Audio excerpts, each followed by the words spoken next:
Hi,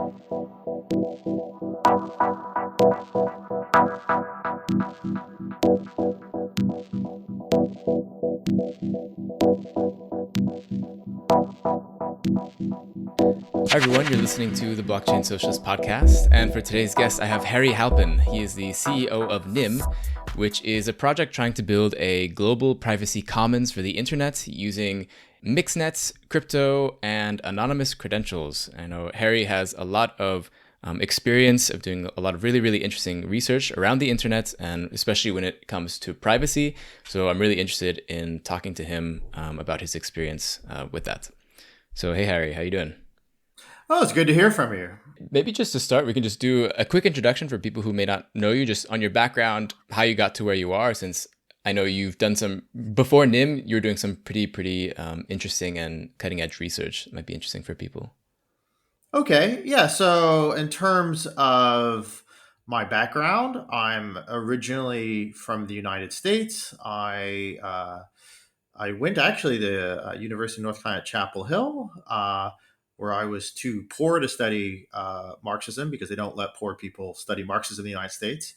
But I did take the bus up to Duke, so I did Hegel under Frederick Jameson and Marx under Michael Hart. And I'm not a socialist, just to be clear. I'm an anarchist, always have been. And unless someone really does a good job convincing me otherwise, always will be. But I do think a understanding of Marx in particular is vital to understanding the kind of present day historical conditions. I did my PhD in artificial intelligence with Andy Clark in Edinburgh, postdoc in essentially what who knows what he was doing with Bernard Stiegler in France, and then led standardization of cryptography at MIT, and finally was working with the European Commission on privacy technologies as a French government employee of all things at INRIA, which is the French kind of computer science research institute. And then finally, we took some of that research and spun that up into Nym Technologies. So that's kind of my background as a whole. I've done activism from indie media to environmental stuff or all of this stuff for years. And I used to be pretty involved in social movements.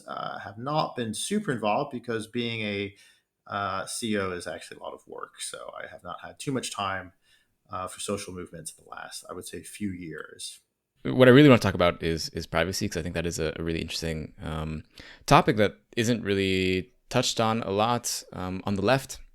But what are the issues with the internet today when it comes to privacy? So we're gonna start with what are the issues, and then we can like build up from there, like what Nym is trying to do and what how that falls into philosophy and politics.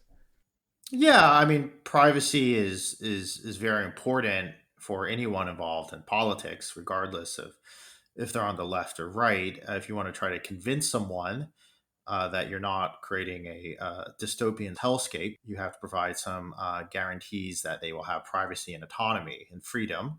And if you're trying to if you're trying to actually do something using blockchain technologies, ranging from DAOs or DeFi to just sending Bitcoin from person to person, given that a large amount of this activity either is illegal or will be illegal in most jurisdictions in the world, people should be aware that what they're doing is just transparent, and people should have the right to choose the level of transparency that they believe is the right amount that they feel comfortable with and that complies with whatever rules they want to comply with and they feel that they should comply with. And so privacy essentially is a bedrock for almost every cryptographic system. The problem is that privacy is not well understood. So privacy does not mean um, cryptography. Cryptography is about security. It's about providing technical properties like you can't read my message if you're not the intended recipient. That's confidentiality and authentication. Privacy is actually quite different. It's about unlinkability. It's about I don't even know that you sent the message. I don't know who you sent the message. I might not know when the message was even sent or if it was even sent. So these are very much harder to achieve set of private properties than security. They typically build on top of security. And if you think about it, it's very real world, right? So if I'm worried about government surveillance, let's say I'm an activist in Egypt, I'm criticizing the government. I don't want to get killed. Actually, I think Nadia from Pussy Riot emailed me that she was using Tor for this purpose in Russia earlier today. And that what happens is you have to use some sort of privacy enhanced system to essentially guarantee that your IP address or other information does not leak. So your geographical location is not leaked.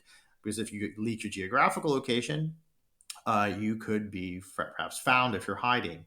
If you're communicating to other activists, and let's say you're in an affinity group, you're in a protest, um, and you're using, let's say, even burner phones, but let's say you're probably using your real phone. I've noticed that's become, unfortunately, more and more popular.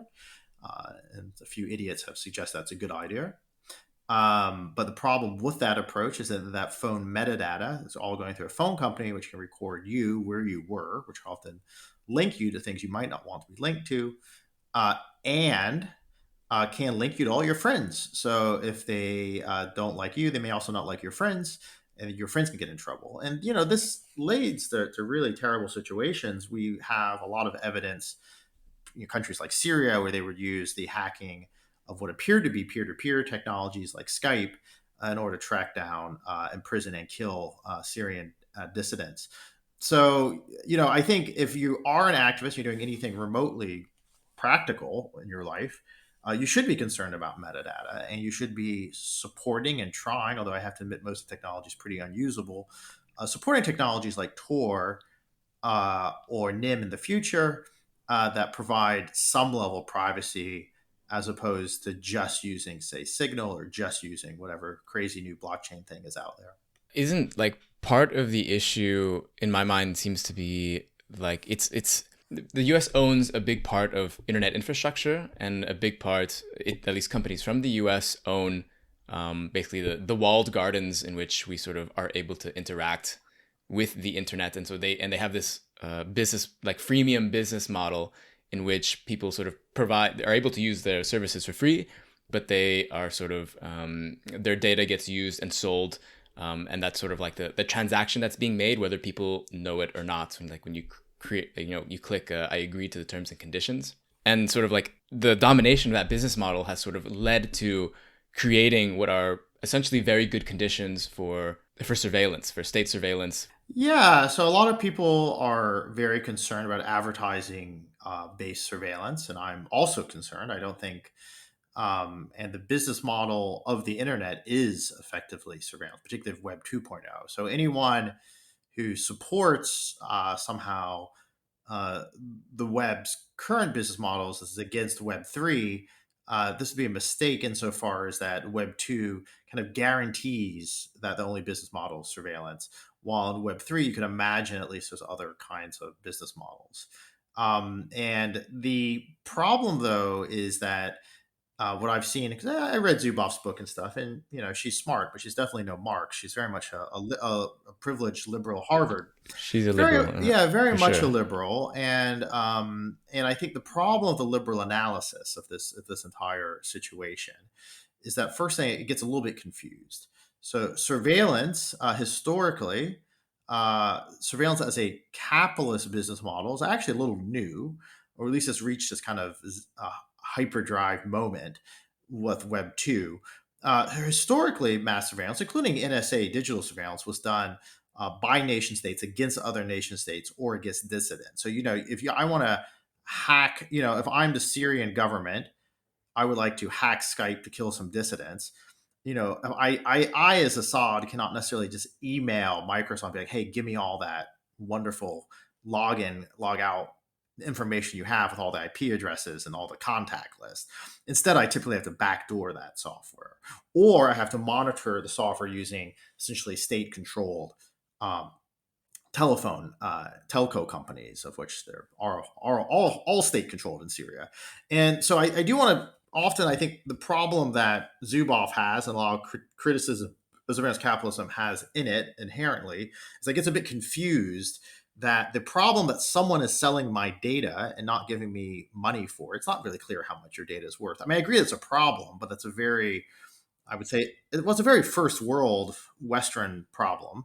The problem of surveillance typically is actually more. It's like, like a problem a lot of DeFi projects has is that people don't get returns, so they get rug pulled, and they lose money.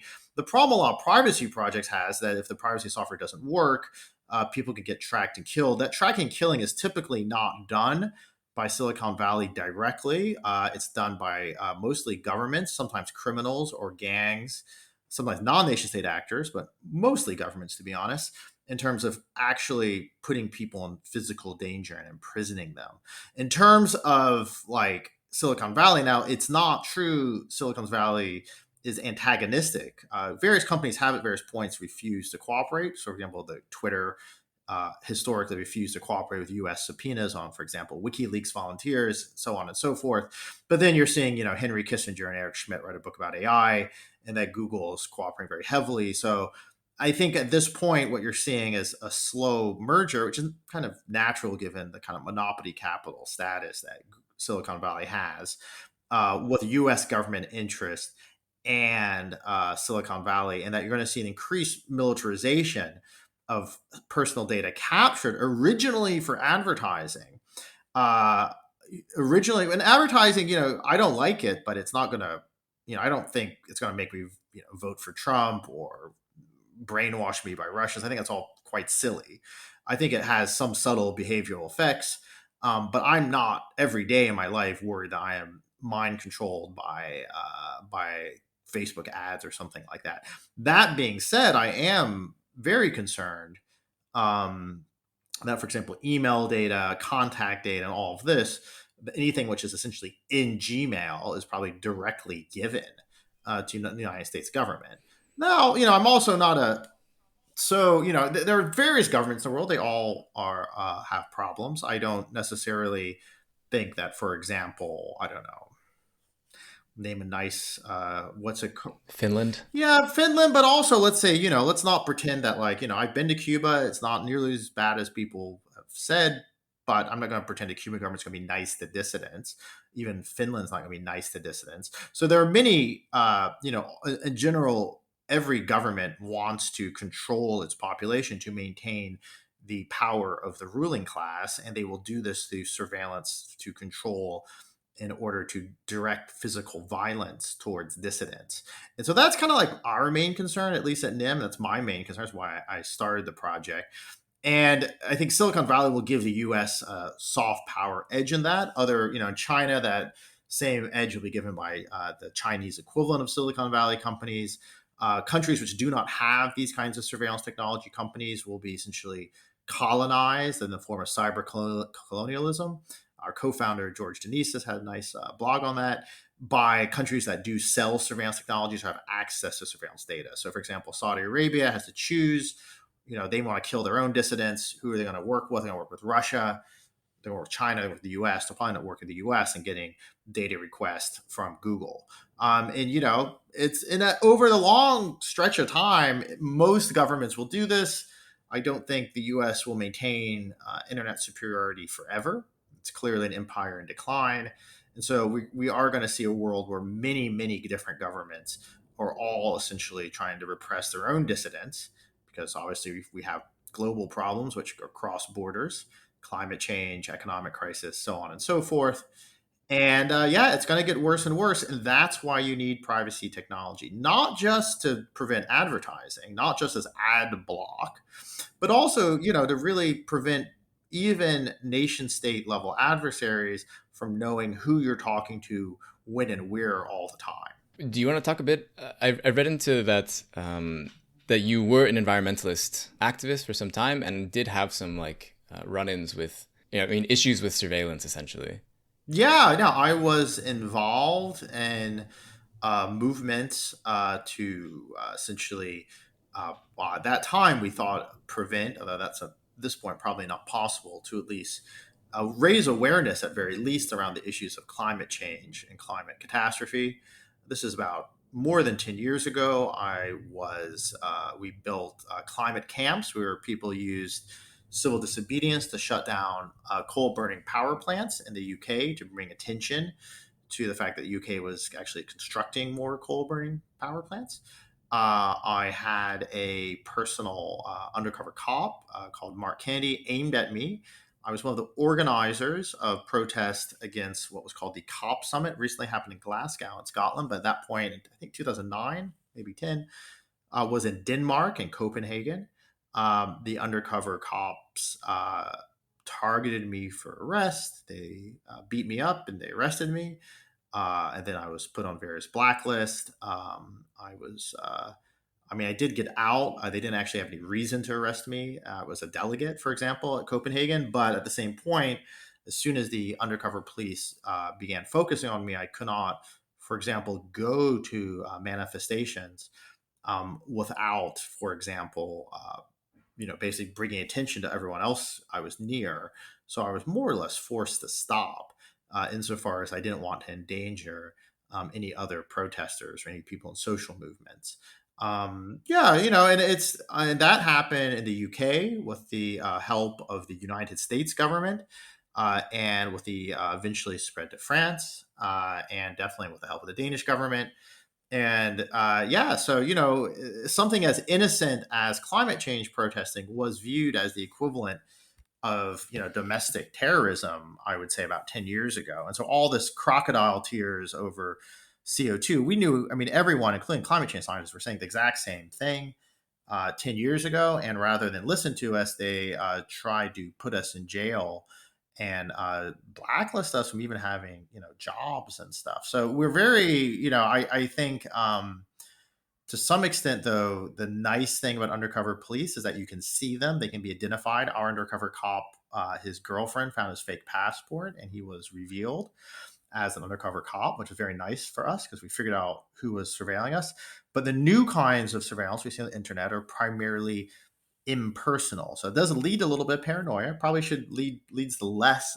People should just realize that for the most part, most data collected about them will not be instantly or necessarily used against them. But it does lead to the fact that there's now a situation of generalized surveillance, and should governments start acting on that data, and they do sometimes, it can be very dangerous.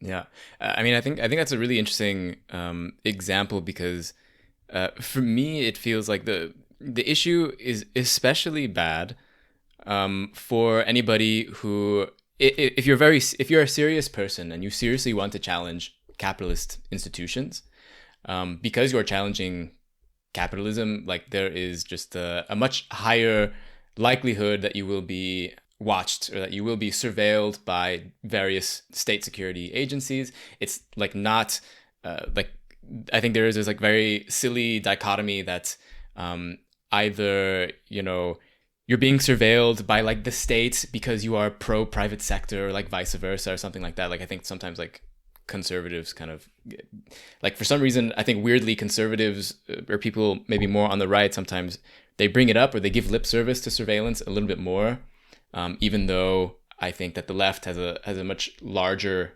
danger to it than the right does in a lot of cases. Just I feel like it's like a continuation of various different CIA operations, MK Ultra, COINTELPRO, and such like that.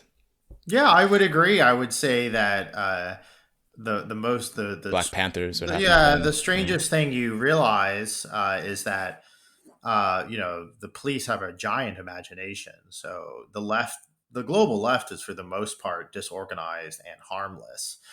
Yet the amount of police resources spent on attacking them and the amount of jail sentences. There's that guy that wanted, like, I don't know, carry guns to some demo, and he gets, like, a long time in jail. And some guy like Kyle Rittenhouse kills two or three people and just gets out. I mean, go figure.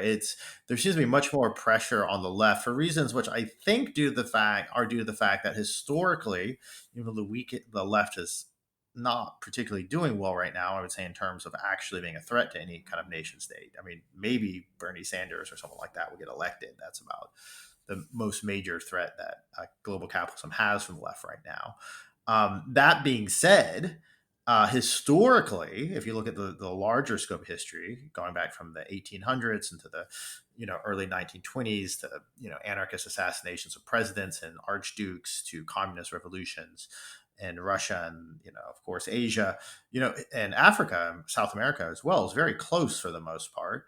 that anti-capitalist, particularly communist and Marxist-Leninist movements, were a very large threat to the nation, the stability of the capitalist world order nation state. So of course, when they see anything that even vaguely looks like that start rising, the police have a playbook from the 60s and 70s, and they immediately focus on it very heavily.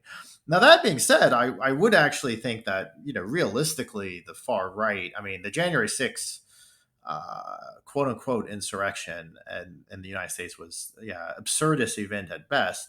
But that being said, it does seem like there are various far right elements in many countries, which are gathering in power, which want to form, which I think is not particularly libertarian in any sense, to form some kind of racial or whatever supremacist organization. It's Fascist. yeah, it's white supremacy in the U.S. Things are more complicated if you're like in Ukraine and Russia, right, or Turkey and like the Kurds.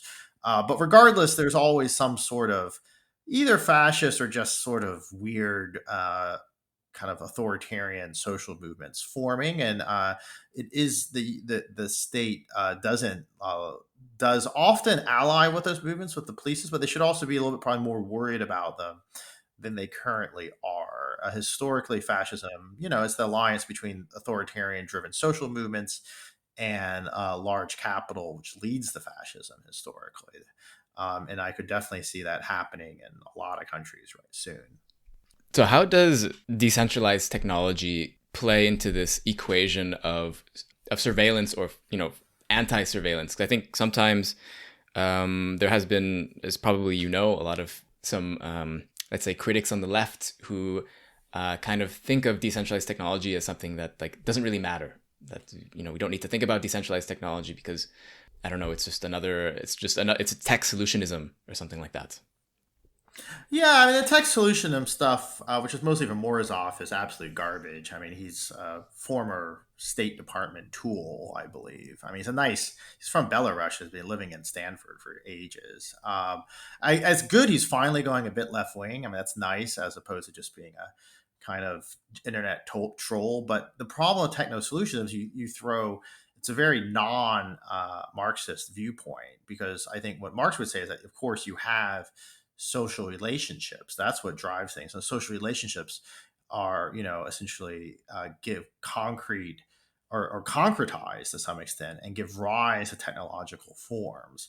And those technological forms are what can both, do actually have a real world effect on uh, class struggle, if you're Marx, or if you're not as Marxist, social movements, or whatever you want to say. So I think, if you say, oh, well, it's just technological solutionism, like historically, I mean, writing could be considered technological solutionism, but did writing have a large impact on the formation of, for example, the printing press, on the formation of nation states? Oh, yes, it did. Very much so. And this is, very much documented. Same with radio and fashion. There's always a feedback loop between society and technology. And of course, at the base is social relations, but you cannot cleanly separate social relationships from technical relationships. They're at this point, and always have been. It's one of the unique things about humanity. That's what Bernard Stiegler would note. It's the primary default. It's really the heart of what makes us human, that we can extend our capabilities via technology. And decentralization is interesting insofar as that historically it does come from the left, right? So Proudhon was a massive, some extent markets even come from a lot of his kind of critiques of capitalism and the state and private property. Yeah. Properties Um, theft, what he said. yeah, no, I mean, there's a long history of decentralization. The anarchist movement is older to a large extent than Marxist movements, and has long had and used the words decentralization. Of course, so did Hayek, but Hayek also had some things to say, which I think people on the left should listen to. Should not people unfortunately dismiss things without reading them, and that leads to a lot of problems. So you don't want to dismiss Hayek without reading him, because he has points about how government control can lead to authoritarianism, and how markets can, for example, prevent that. So, you may not agree with everything, but it's worth reading. And so, what I would say on a broad scope is that in terms of technology and decentralization if the goal of any class struggle is to establish um, individual freedom and autonomy and collective forms of freedom and autonomy. You will need a form, you do not want a form of complete centralization of either technical or social power, or techno social power, let's say. And you would want to have some form of decentralization. That should be a sort of design characteristic in the society of, let's say, free association that you're aiming for. And the problem is that if you do not have the technical means, either you have the concept like, hey, I would like to have, for example, I'm Lenin, I want a revolution in Russia. Wouldn't that be great? We'll give everyone freedom. We'll have electricity and Soviets and bread. And then you say, oh, yeah, we're going to decentralize governance to the Soviets, which are at this point are kind of workers' assemblies. And there's no way for the Soviets to communicate effectively, to record their decisions, to actually control the economy, thus the kind of fetishization we see of cybersyn in the left. If you don't have these tools, there is a kernel of truth there that it's highly unlikely your political or ideological program will work. So, of course, in order for there to be a revolutionary movement which succeeds, they will need to have tools which are decentralized and which let them accomplish very concrete tasks in terms of essentially, you know, helping society flourish. And the lack of those tools will naturally lead to centralization of power, which does, as we have seen historically, go horribly wrong. In the Russian Revolution, is to some extent a failure of politics, but I think it's a little bit, I don't know how you say, anthropomorphizing its problems to just blame everything on Stalin. You can also equally blame the fact that there was not the kind of technical tools necessary to help the Soviets resist the centralization of party control in the Russian Revolution. And we're seeing the same stories play out today in revolutionary situations. For example, Kurdistan or Java, it's half libertarian, half socialist, a very mixed kind of place. Lots of capitalist society is more or less, I would say, dominant there, but they have interesting concepts about creating ecological, decentralized society. But what they lack is technology, insofar as that Assad did not really give them access to technology, and they definitely not getting anything from the United States because of sanctions. So you have a need for technology and decentralization by social movements. Yeah. I sort of see it that like if you do want to gather a lot of people, the working class, for example, which is most people, then you're going to need some sort of like decentralized structure for people to sort of like be able to communicate with each other. If there's, one big thing that everyone needs to go to organize or to communicate with one another, then it's sort of like it's a much more difficult thing than if there is a much more decentralized structure for making sure that everybody's feedback is taken in and everybody's opinions are heard and things like that. Yeah, you could see that even with the failure of, say, Occupy, where you had to put everyone in a big circle and do the mic check thing, and then it was like, okay, no, I mean, I was in both Occupy New York and Occupy Oakland. It was I mean, if you have a lot of spare time for meetings, you could do it, but also at a certain point, that's not a very effective form of decision making. So things like DAOs and things like better tooling do actually help. And I hope, and actually, if anything, what's surprising is that we haven't had more development of this kinds of tooling, and that's why I think, I think it's important to distinguish between defensive and offensive technologies. Sorry, offensive rather than they personally, I dislike them. So Nym is a defensive technology. So that what Nym does, Nym says you have an adversary. That adversary is as powerful as a nation state. So, for example, Tor, very few, let's say, your neighbor cannot probably monitor where you're going using Tor, but an adversary which can monitor the input-output nodes. So we saw that recent, I think it's called Keck 17, whatever, attack on Tor, where there was a lot of the entry and exit nodes were ran by some malicious party. I would bet a nation state. I'm not sure if it's the U.S. or Russia, China, could be either. Who knows, man? But regardless, nation state level adversaries have a lot of power. They can essentially watch the entire internet with a godlike vision. So what a mixed network like Nym does is we take packets and we mix them up. We delay them and we encrypt them such that it all looks like entropy or gibberish, let's say, to such an adversary. And that's a defensive technology that defends your social movement and yourself from having problems. Now, and we don't want just, and it'd be crazy. You don't want just, human rights activists or Marxist revolutionaries or anarchists or cyberpunks using this technology. You want as many people as possible using it, because otherwise you stand out just by sheer virtue of using them. That being said, there's a whole other scope of technologies that I think are relatively underdeveloped despite being massively funded. I'm thinking of DAOs like Aragon or all this crazy, I don't know. I mean, I'm pretty against the proof of humanity stuff. I think it just leads to eyeball-based surveillance in the end. Same with universal basic income, to be honest. But regardless, there's all this technology around this collective decision-making, communication systems, voting. All this stuff should probably be built. I'm actually surprised, given the hype, that I haven't seen more actual usable software built. My hope is that, the VC money and the cryptocurrency capital formation funds a lot of this stuff, and then eventually it gets in the hands of social movements, probably in countries that we don't really see coming. And that would be great, I think, in the long run. And you need to use both offensive and defensive technologies. You need defensive technology because otherwise the small group of people who are kind of becoming active get wiped out before the social movement gets too strong.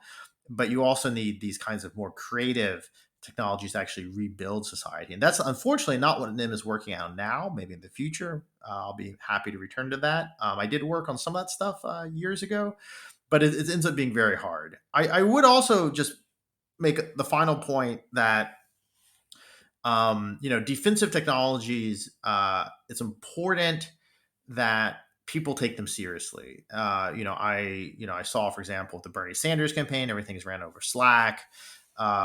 Even these DAOs, people are incredibly low security, and just look at what's happening in the U.S. Gary Gensler is definitely going to aim at all those people and take out all. They don't care if you think you're a DAO; they're going to go after the devs and the people with the money.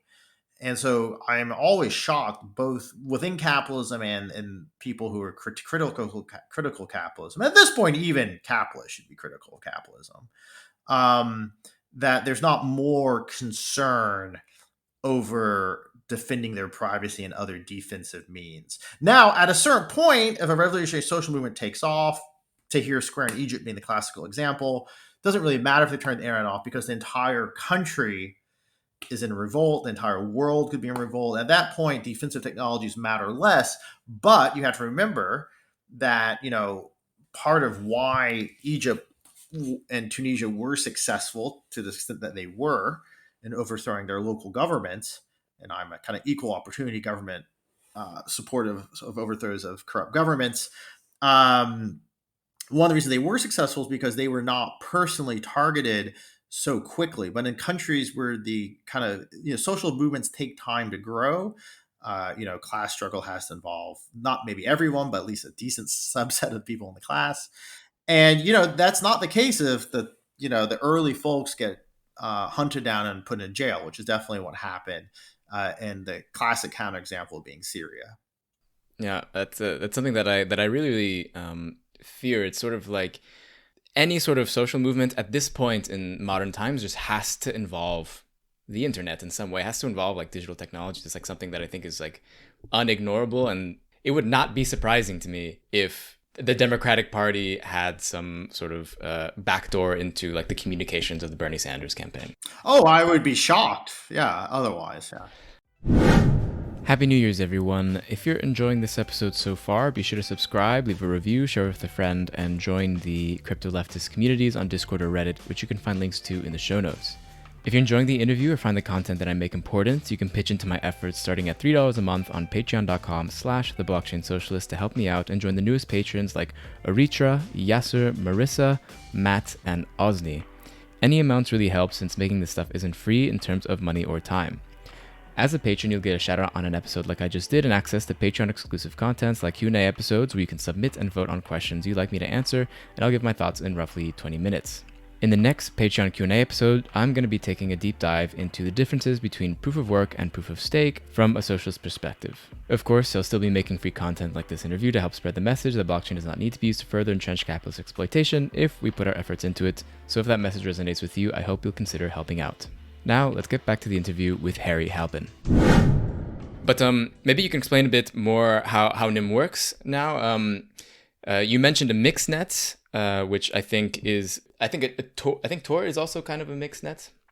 So Tor is what's called an onion routing system. So the way an onion routing system works is, so you use the VPN.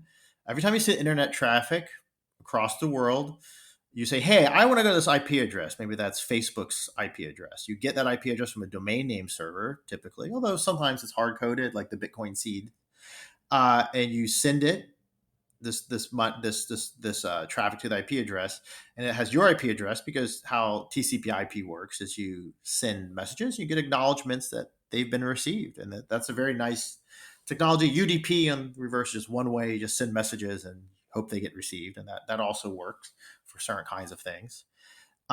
Voice, for example, or it's okay if you lose a few packets. That being said, the obvious privacy flaws that I want to communicate with you, I need your address, you need my address. And everyone, and my packets are being handled by like random people.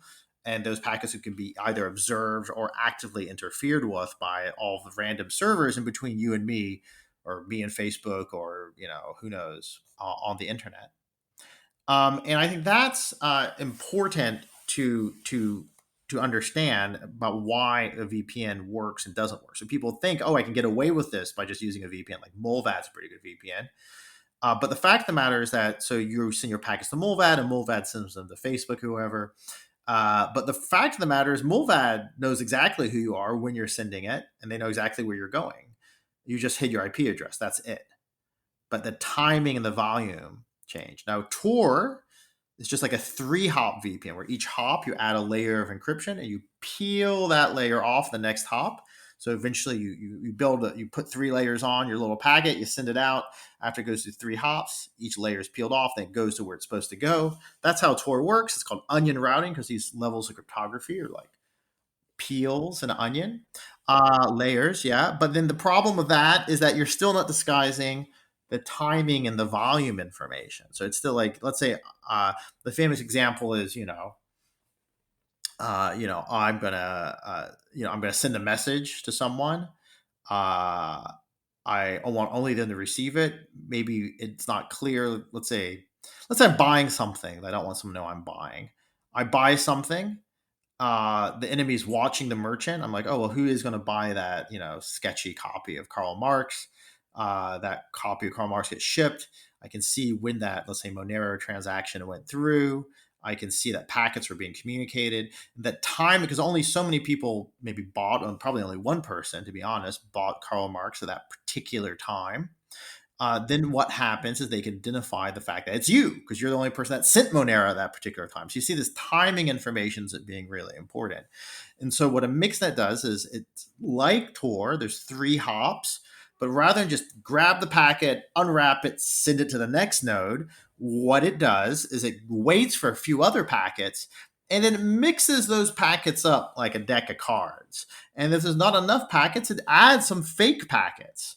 And then it sends all those packets out in a different order. And by sending them in a different order, a kind of like shuffling a deck of cards, or if you're more mathematical, a permutation, it breaks the link between the messages. And of course, at each hop, the messages are re-encrypted, re-randomized, effectively would be the correct term.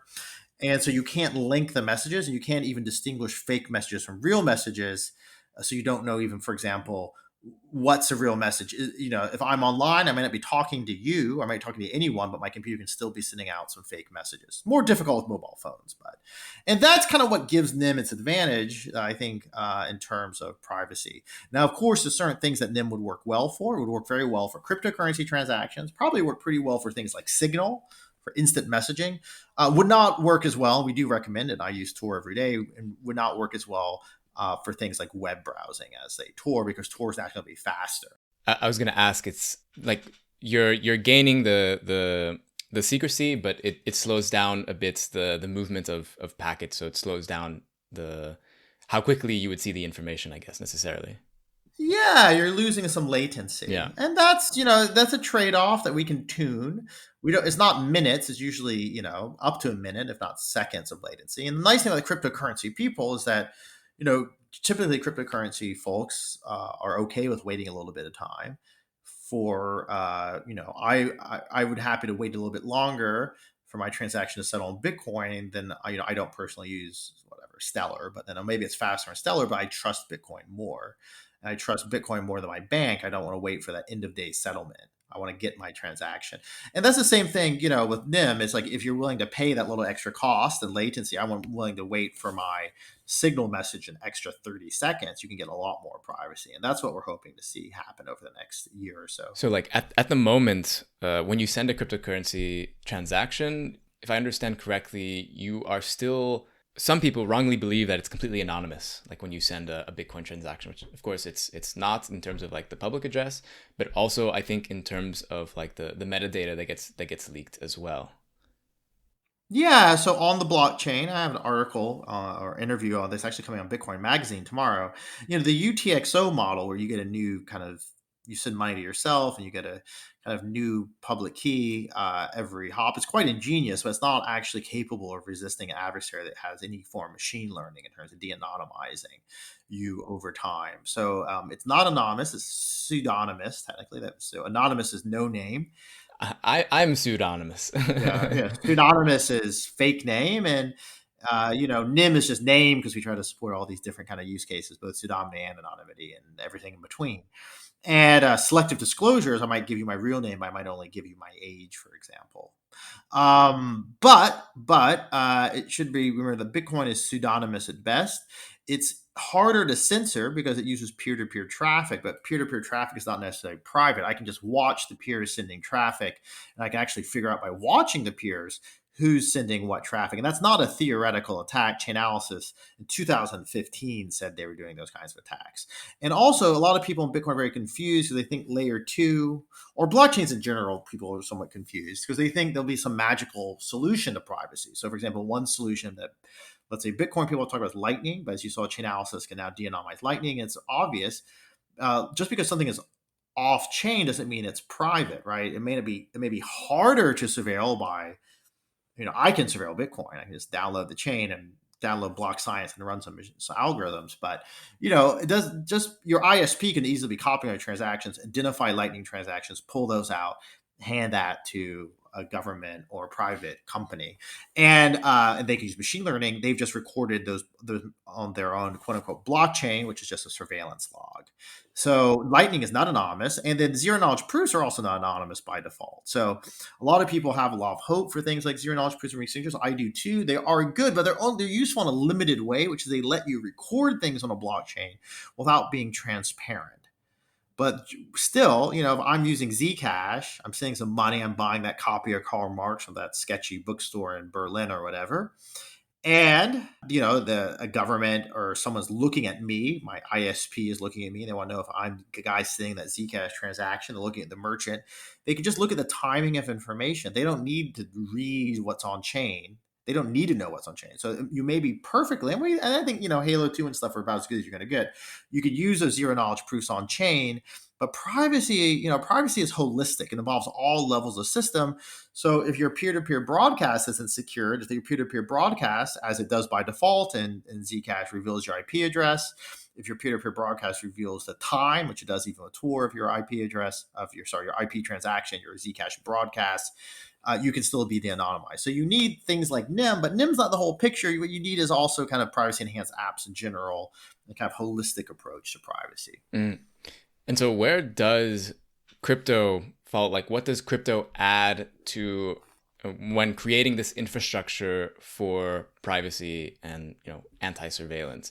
Well, cryptocurrency provides the funding, provides the talent, and crypto provides the first use case. So ideally, obviously the nice thing about Bitcoin is that people are used to paying transaction fees. That's not the case with, let's say, Signal, although I guess they have mobile coin now, or it's not the case with, say, I don't know, a voting app, or let's say Slack, and something like Slack. I remember in Assange's cypherpunks books, he said in order to organize a revolution, you need a just a giant chat channel might be enough to start it off.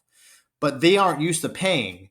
So when you're starting an economically incentivized system like Nym, you need some source of money to get the initial code off the ground, which for us was venture capital. You need, for example, you need coders. You have to pay them real salaries. Otherwise, you get flaky nonprofit volunteers.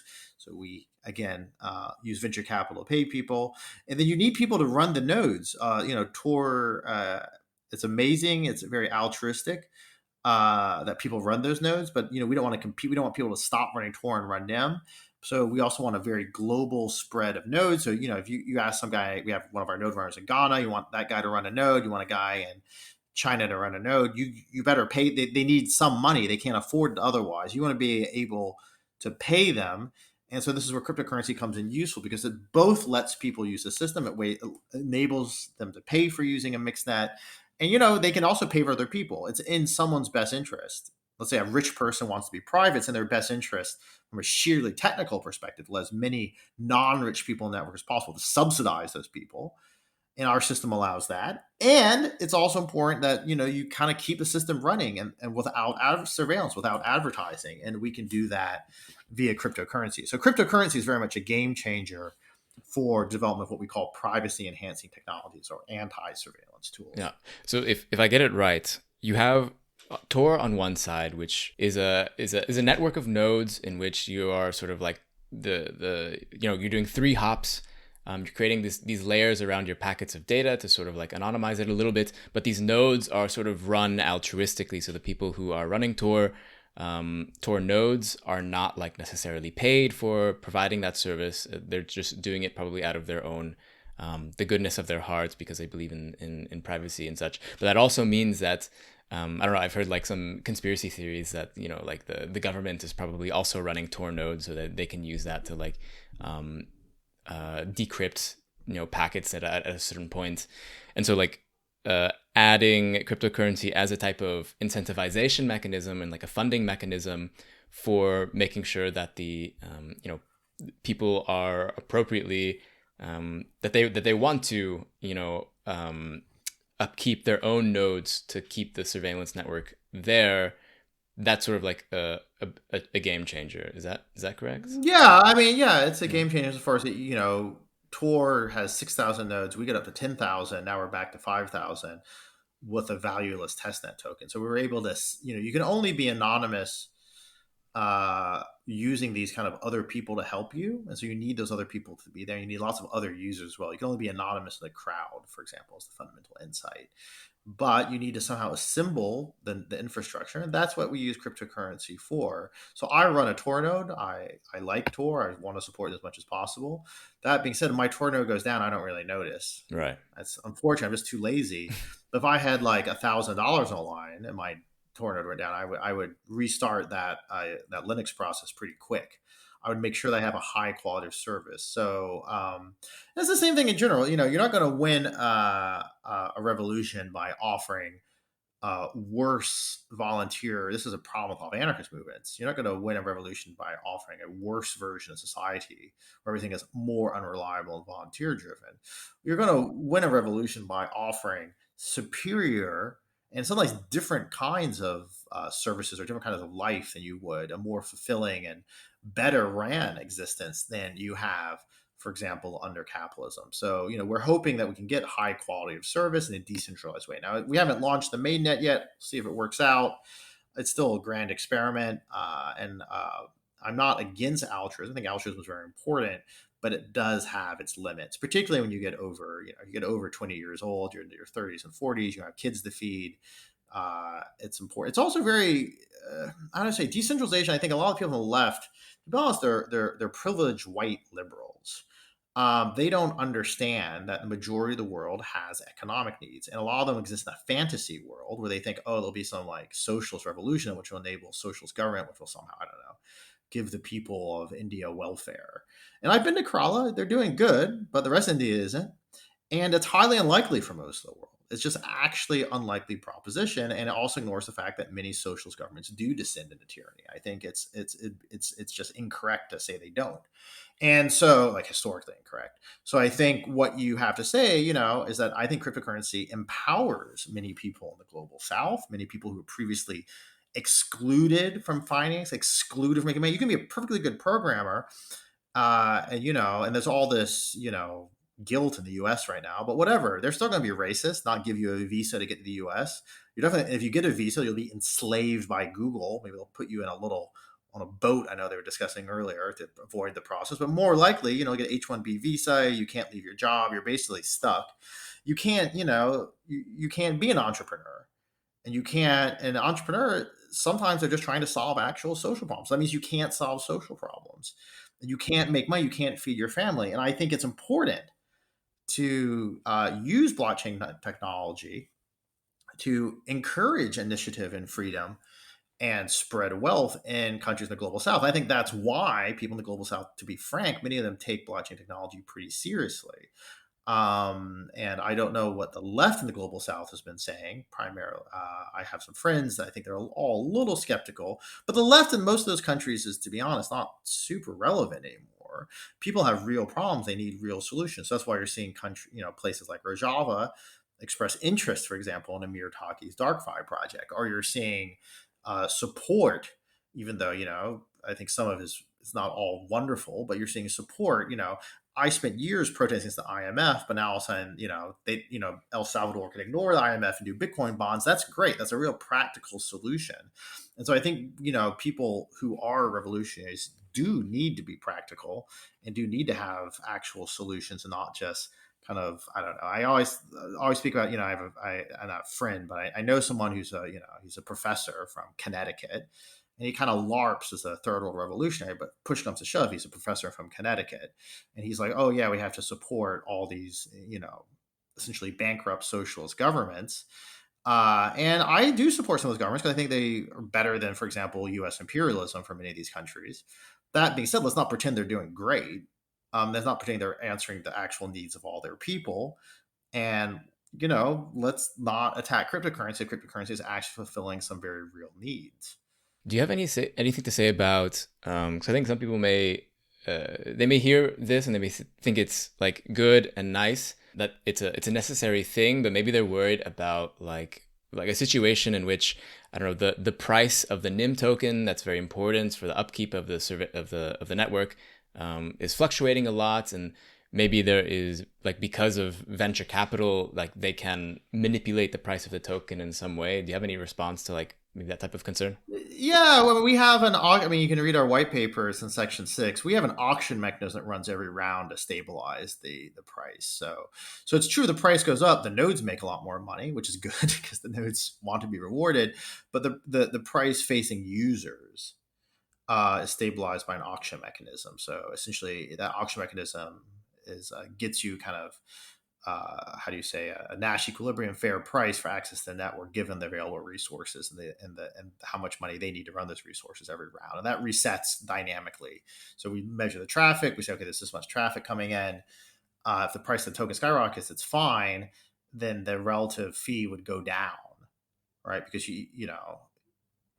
essentially, we're trying to build our system to be as resistant to speculation as possible. So an auction basically works. I basically say, this is how much I'm willing to pay. This is how much profit the nodes need. It is a market-based mechanism, and markets are actually genuinely useful for some things. I think Proudhon would argue that as well. And even towards the end of his life, Lenin argued this. And then what happens is that price resets every round. So it remains effectively stable. So the amount of, so that so it's not a dumb system where like the price of access is always one Nym, because one Nym may be worth, I don't know, who knows, 3,000 euros, €3, 30 cents. We don't know. But if the price went up to 3,000 euros, and the price of access would then go down if the amount of demand doesn't change to 0.0003 or whatever. And that's important to keep our system running. Do users need to pay for using using Nym? Yeah, users can pay, but apps can pay. People can pay for other users. We basically didn't develop a concrete business model. We force some people. We say whoever. I mean, we can't just let people use network. The network exists under capitalism, so we're not going to run as a volunteer network. That's not our goal. But effectively, we leave the business model open, and we're hoping, for example, someone like Moxie, who just got 50 million from WhatsApp, or God knows 200 million from Mobile Coin, could probably throw a million in fees down for his users. The fees will be probably pretty small. Likewise, we at Nym, if we wanted to let human rights activists use it, we could just basically say, well, look, we're going to let a certain amount of traffic in just for free because we want to see this traffic in, and we can do that with our with what we own. And then, some Bitcoin guy doesn't trust anyone, he can pay the fee directly himself in his Bitcoin wallet or his Zcash wallet or Monero wallet or what have you. And so we're very open. We've created essentially an open fee mechanism. We just measure that someone at some point paid, and we don't care if it's the actual user. And so what I also found really interesting about the project is that you have some pretty cool people that have joined Nym, I believe. So Chelsea Manning, I think, has joined the project as well. I know Jaya Clarabrecca, I think, is also part of the project. Yeah, I think, everyone's very different. Jaya is obviously a PhD researcher, finished her PhD recently, wrote, I think, the introduction to the printed copy of Nakamoto's white page. Her work on a political economy of Bitcoin is some of the only realistic good work I've seen out there in the space. She's very intelligent. I think she is, unlike myself, a socialist.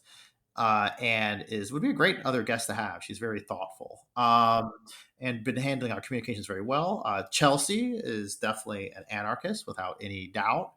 And Chelsea has been interested, and she has a very good understanding. She's very technical, unlike a lot of other people. So, for example, what little discussion we have with Snowden, he doesn't. I don't know, maybe we haven't paid him enough. He doesn't seem so technical, but Chelsea is like actually able to read crypto papers, actually able to, work on Rust code, looking at secure hardware stuff for us, and is generally very intelligent, and, has a kind of anarchist critique of capital. And then, she's suffered a lot, but she's done incredibly well. And particularly, I think, honestly, is supportive because she's worried. She's very strategic. Actually, I think she's worried that she doesn't want all of the internet freedom projects being dependent on, for example, U.S. government funding. So she was actually probably maybe the first person, all the way back in 2017, to be encouraging of our attempts to get some sort of, which does seem venture capital backing for what was at the time an early version and now is Nym. So we're very happy, and I think it's, again, it's pragmatic. We're making compromises, but then we don't exist in an ideal world. I have to pay programmers. I can't pay programmers based on charity grants. There's just not enough of them. Maybe with an NFT I could have, but it didn't occur to me at the time. But we did think that it was a reasonable trade-off to do venture capital to build infrastructure. No, I found it very, very interesting that you had like a pretty prominent, well-known whistleblower on the team, someone who probably has quite knowledge of the inner workings of state surveillance. Yeah, yeah. Although she's technically a contractor and can work for other teams, so apparently other teams have been too afraid to hire her. So I don't know. But realistically, we're a privacy project. We have a lot of lawyers. I've been through multiple large-scale surveillance court cases. I've never been defeated, and we will probably. So I am looking forward to defending us, both technically and legally, in the future. Do you have any other responses for like those who may say that like the very infrastructure of the internet itself is like too privatized and controlled by corporations, that we can't just like technology our way out of it, and that our only hope is for like basically stronger regulation from the state? Yeah. So, for this, particularly what's coming, what was that fellow, Paris Marx? I forget his real name, but regardless, like, it would be nice to read Marx on these things. So, I think people need to remember that Marx himself, and he's very clear on this. You can read in his critique of the Goethe program, he was against what he considered Lassallean style socialism. So the Free Workers Party, just if you remember back in the, you want to go back in Marx's history, Marx was kind of near death, actually, at this point. The Germans were finally forming a socialist party. Germany was supposed to be the center of revolution. Obviously, that didn't work out very well, but that was the thinking at the time because they were the most advanced industrial country. Just to say, like, the United States is maybe the most advanced country, maybe Korea or China. I mean, it depends how you look at it, but I still would say the U.S. in terms of internet technologies. They were the most advanced in terms of industrial technologies at the time, and there was a feeling that they were going to lead the path towards world revolution. And then, they kind of had their, I won't say it wasn't even Bernie Sanders moment, but LaSalle, they produced the Goethe program. And they basically said, hey, we're going to redistribute. Don't worry, we're going to ask the state that we are a party. We're going to get elected into state positions. Then we're going to ask the state to redistribute wealth so it's fairly distributed so that workers get their fair share. And Marx was like, this is a completely idiotic program for a party. And I think he would say the same out of most socialist programs today. And he makes a number of very good points. And I think it's important. That's why I'm not a socialist. I'm an anarchist, but I do read Marx because Marx has a lot to say. I think, and Marx's points hit on this regulation argument. So Marx says, the state arises from the actual real existing historical conditions, from the social relationships, and from the class structure of society. So therefore, it's weird to be like, hi, we're a socialist party. We would like to ask the state to basically, without changing who controls and even how it works, the means of production, we'd like to change simply the distribution. And if you look at that, that's the historical socialist program from Bernstein onwards, is to sort of say, hey, we, the socialists, we're going to get empower. Bernie Sanders, he seems like an honest, upstanding man, or Jeremy Corbyn. But regardless, there's some problems with this. And Hayek was not wrong, I think, to point these out. That we're going to get into power and we're going to regulate our way out of this problem. And the way we regulate our way out of this problem is that we will, distribute labor fairly. Everyone gets their fair share. But the Marx says, well, that's crazy because how is it that capitalism is not actually a fair share? The bourgeois would argue that. And if you did follow this program, you removed everything the state needs. What's left is not an undiminished wage. It's a clearly diminished wage, which then you would exchange via, I don't know, labor vouchers, which somehow directly measure labor. And then you might as well just be exchanging money. That you're not really superseding capitalism. You have to actually change the means of production and the control. It's a very important point of the means of production in order to overcome industrial capitalism or capitalism in general. And that's to argue that you can't, the technology is somehow morally wrong or somehow shaped by capitalism in such a way is a profoundly anti-Marxist argument. Marx wasn't like, hey, these child-driven labor factories in England are great. They were obviously terrible, but he saw within them a way of surpassing the current terrible state without engaging in kind of romanticism. That's what he called his, or utopianism. That's what he called his program. I mean, scientific socialism. And this is important to remember, that the technology itself is always going to be shaped by your existing conditions. So, of course, we live in a capitalist society. We're going to produce a capitalist internet. How would we do anything else? But within that very capitalist internet, there are the germs of other society, of another form of social organization. That's the general bet made by the peer-to-peer commons, Hardin Negri kind of folks. And that's not, okay, they were obviously idealistic and utopian. They weren't very scientific about it. Most of those people, when I talked to them, to be honest, didn't have any idea how the technology worked. But there's a kernel philosophically of a correct approach there. But what they lacked is a practical program. And what you're seeing with the rise of Web3 is the rise of a practical program, saying that we can actually help recreate technology. Now, some of this is very venture-driven, very for-profit, but you're also seeing forms of democratic control. There's things with DAOs, for example, the Free Assange DAO starting up, the Free Ross DAO, the Free Constitution DAO. You're seeing forms of democratic control. You're seeing new kinds of technologies radically differ from previous technologies to enable things which were the demands of social movements in the previous 10 years. Things like transparency with Occupy and the Indignados and Arab Spring were demands. Now you're seeing technology which can fulfill demands. Isn't that great? But instead, people don't understand. They don't understand technology. It is hard to understand. They don't understand the social forces linking technology, and that they don't see that technology itself is the product of class struggle, but so is any future society. So any future society will have to use the existing technology, modify it, shape it, and then continue a kind of social process of struggle. Now, I think what is a correct critique is there is very little in the terms of social movements or ideological development within blockchain space. There's very little usage of technology by the masses of people who are struggling today and working.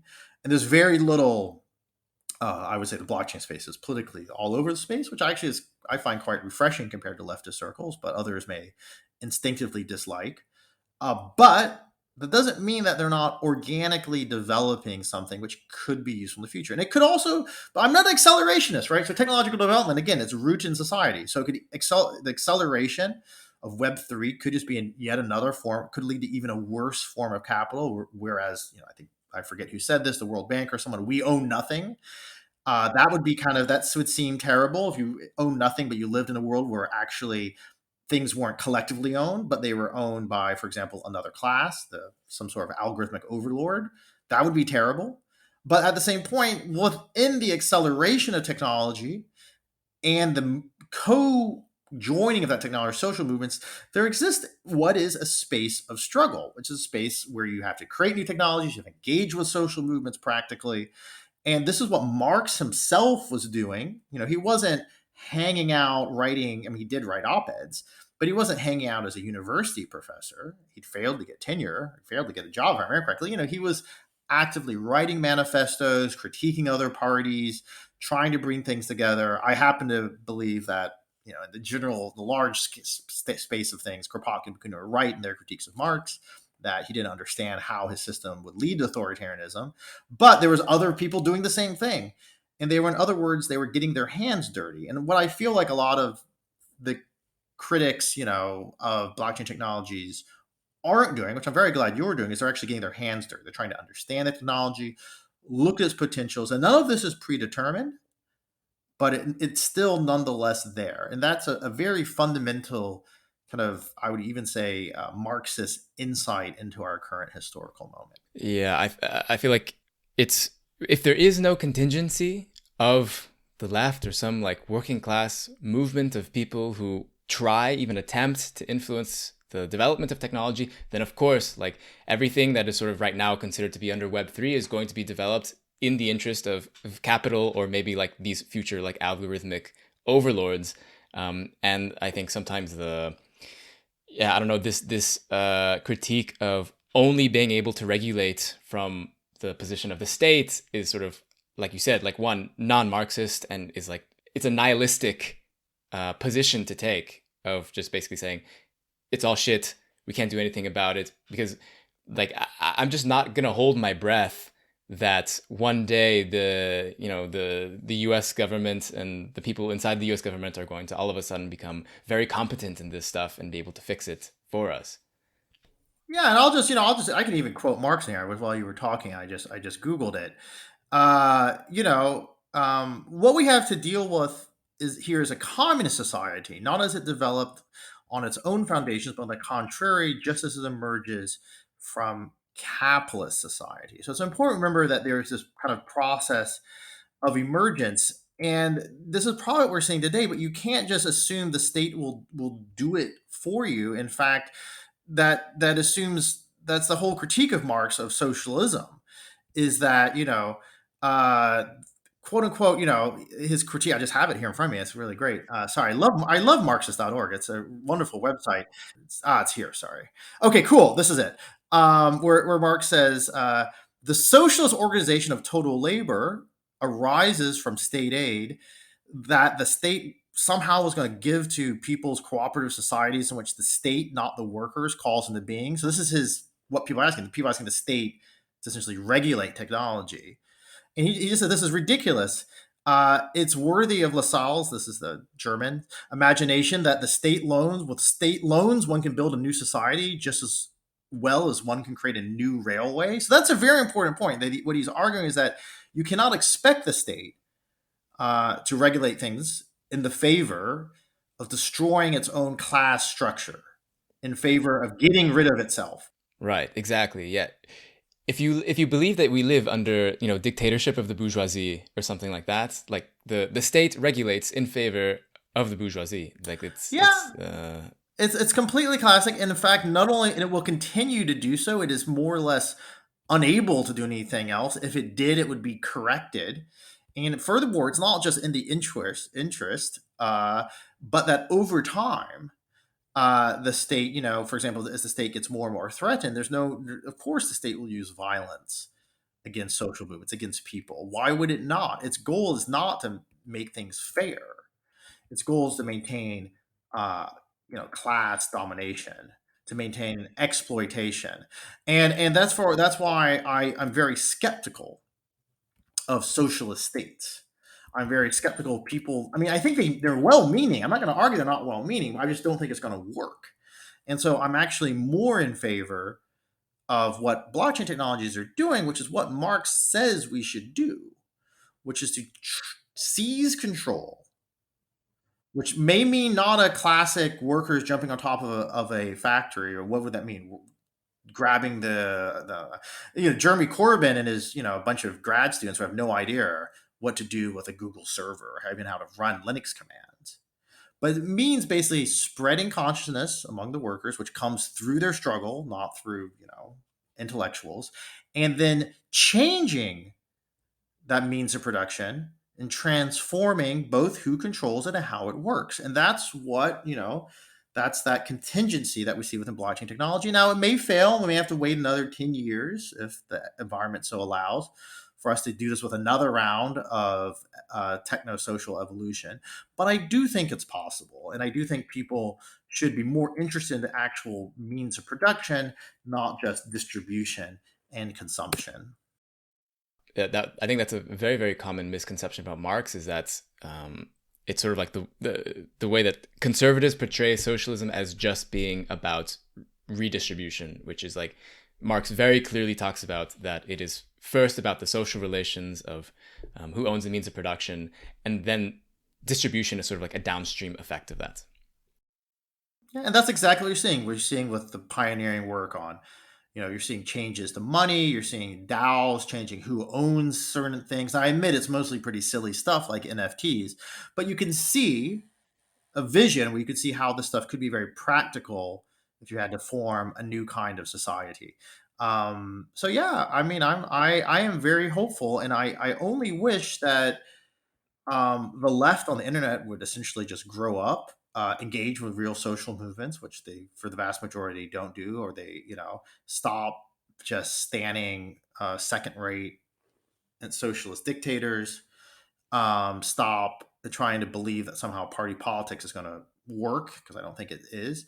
And actually, just engage with technology. The main, if you look at revolutionary movements historically, they've won if they engage in technology. The Russian Revolution, for all its faults, had a lot of engineers involved. But you look at what's happened today with the so-called socialist left, because people were disappointed due to fascism and the failure of the German working class, the Western Marxisms in general left technical topics. They retreated from them. They somehow thought they were inherently dominating and instrumental, which is even a misreading of Adorno. That's a whole nother podcast. A misreading of Horkheimer and Adorno's Dialectics and Enlightenment, although not an unsurprising one, because they somehow thought technology is inherently dominating, inherently capitalist, and inherently sort of dangerous. So everyone ends up doing, I don't know, studying jazz music and doing bad art. And okay, cool. I want people to be happy, but that's not necessarily revolutionary. That's not necessarily what Marx would be doing. It's definitely not surprising that that's an unsuccessful tactic. And so I think, let's tie it's, we're facing a large scale economic and climate crisis right now, all mixed together with the collapse of the social fabric. So it's time, unless you want right wing racist populists to win, it's time for people from the left and from libertarians, including I've included libertarian capitalists in this broad tent, to get together and work out real solutions to real problems. And those problems will involve technology. And they will involve getting out the academy and getting into the streets and writing code. And that's what I think the left should be doing. And I am not seeing almost any of that, which is really I'm doing my unfortunate. best. You're doing your best, and others are doing their best. And I am generally. It seems like due to the economic situations, generally younger people are less technophobic than older people, and I think that I have a lot of hope in the coming generations. But that being said, look at the George Floyd protest or whatever, man. Because people aren't aware of surveillance, those protests will not be successful in general because they will be repressed heavily because everything is just being surveilled. But are people trying to do the right thing, even if it's very inarticulate? Yes, they are. And I think it's mostly young people.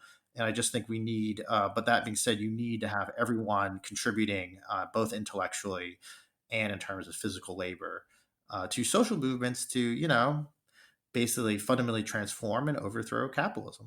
So this was a super interesting conversation. I know you got to leave in like a few minutes. So maybe quickly, if you want to let people know how they can get involved with Nym, maybe even start playing around with the testnet and where people can keep up with you and your work. Yeah, so to keep up with us, I'm at Harry Halpin. That's my name on Twitter. The project is at Nym Project, NYMP Project. I don't know. And we're nymtech.net, NYM tech.net. Although if you can't remember that, we are now also nym.com, nym.com. And yeah, we have everything's on GitHub. Still experimental, but you can run it and use it. You could use it on any app that takes a SOCKS 5 proxy. And I think if you're interested in Nym, don't jump in because it's a get rich quick scheme. Jump in because you're interested in privacy. And we are vastly accepting of all, many, if not all, ideological stripes. So we have support from many different types of society. And I'm not a Puritan. I think that's what we're going to have to do to build a revolution. Nice. Well, thanks a lot. And yeah, good luck with Nym. Okay, take care.